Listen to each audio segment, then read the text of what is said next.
If you want more giveaways, I'll be giving away 5 Welkin Moons when we reach 11,000 subscribers on the channel. All you have to do is subscribe, leave a comment, like the video, and watch it until the end. Good luck to everyone!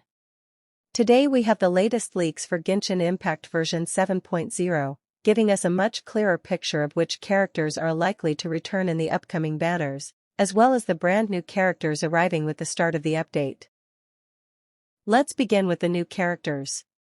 The first one, who is now considered almost certain, is Odette, a 5-star Cryo Sword character.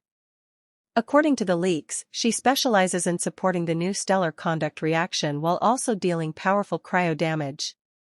Next is Alyosha, a 4-star Electro Polearm character. Not only does Alyosha provide excellent support for the stellar conduct reaction, but he can also group enemies together. Even better, he is expected to be available for free in version 7.0 alongside Diana, making him one of the strongest free characters we've received in recent years. After Kachina in version 5.0, who wasn't particularly outstanding, and Aino in version 6.0, who turned out to be an excellent character, Alyosha looks set to become the next powerful free addition. More importantly, both Odette and Alyosha are expected to have incredible synergy with Sandrone. If you're planning to main Sandrone, there's a very good chance these two characters will become some of her best teammates, potentially replacing several Electro characters currently used in her teams. As for the Traveler, they will also receive a new elemental version in version 7.0.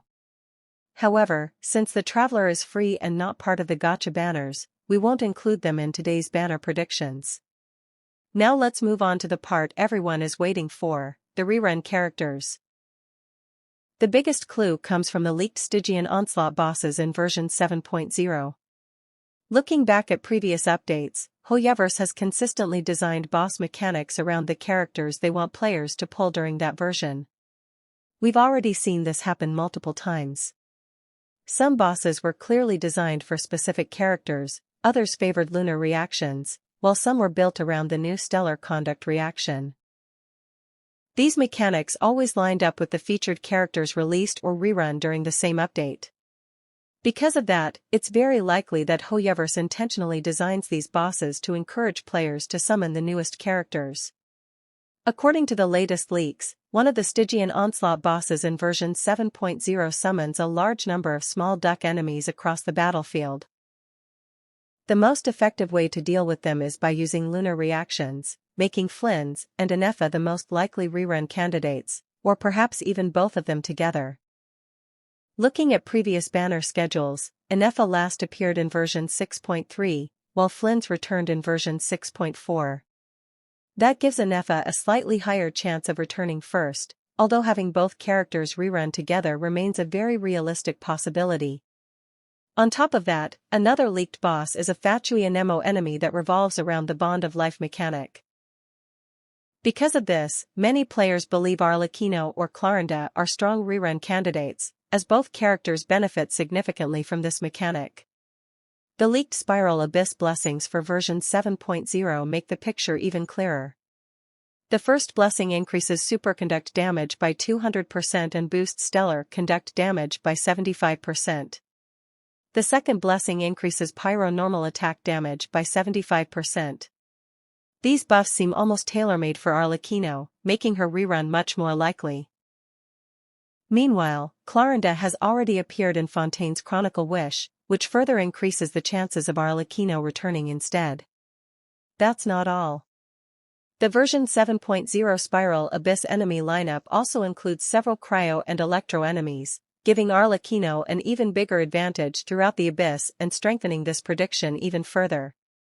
The final banner slot remains the hardest to predict. However, the most logical scenario at the moment is Odette and Arlecchino appearing during the first half of version 7.0, followed by Flins and Ineffa during the second half.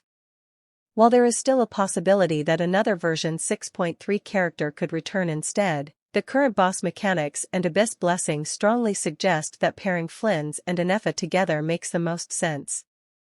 From a business perspective, this strategy also seems perfect for Hoyoverse. A brand new region will bring back many returning players while attracting countless new ones, making it the ideal opportunity to rerun some of the game's most popular characters. Other reruns can then be saved for version 7.1 to keep the banner schedule balanced. Based on everything we know so far, the strongest prediction is that the first half of version 7.0 will feature Odette and Arlecchino, while the second half will feature Flins and Ineffa. Of course, it's important to remember that everything discussed here is based on version 7.0 beta leaks. Nothing is officially confirmed until Hoyover's special program livestream. Even so, considering the leaked boss mechanics, Spiral Abyss blessings, rerun timing, and Hoyover's previous banner patterns, this currently appears to be the most realistic prediction. If you enjoyed this analysis, don't forget to share your own predictions in the comments below. Your comment might even inspire the topic of our next video. Thanks for watching, and I'll see you in the next one.